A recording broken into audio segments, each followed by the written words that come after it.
A film primarily about good robots fighting naughty robots has no business being 2 hours and 28 minutes long. Worse, Transformers: The Last Knight is so convoluted and drawn out that it feels like double that amount of time has passed.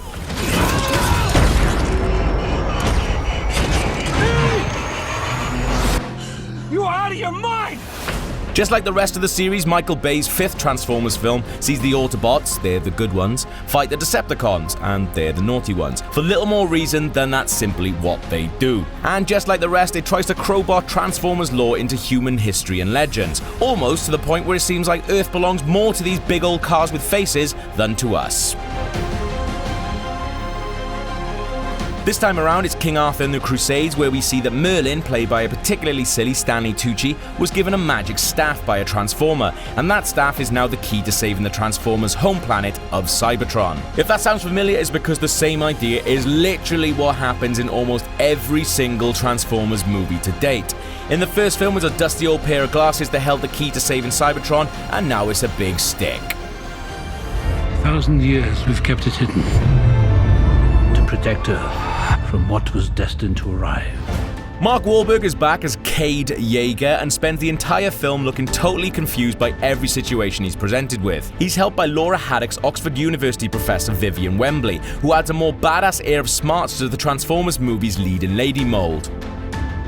One of the sillier highlights is Anthony Hopkins babbling on about robots as historian and astronomer Sir Edmund Burton. Hearing an Oscar-winning actor, an actual British knight, talking in-depth Autobot lore was generally quite funny, whether intentional or not.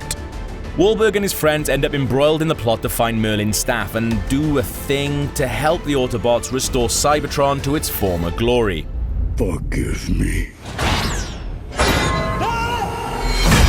There's also no end of befuddling bots. Some of them have got celebrity voices. Steve Buscemi, Omar Sy, and John Goodman all bang out metallic quips, but the action moves at such an intense pace that it's hard to distinguish bot from bot. This is particularly true of newcomer Canopy, who looks almost exactly like series regular Bumblebee, except for a dirty pile of bricks stuck to his back. Add the similarities between these Transformers to an already convoluted plot, and the whole thing ends up jumping around like a massive shiny mess.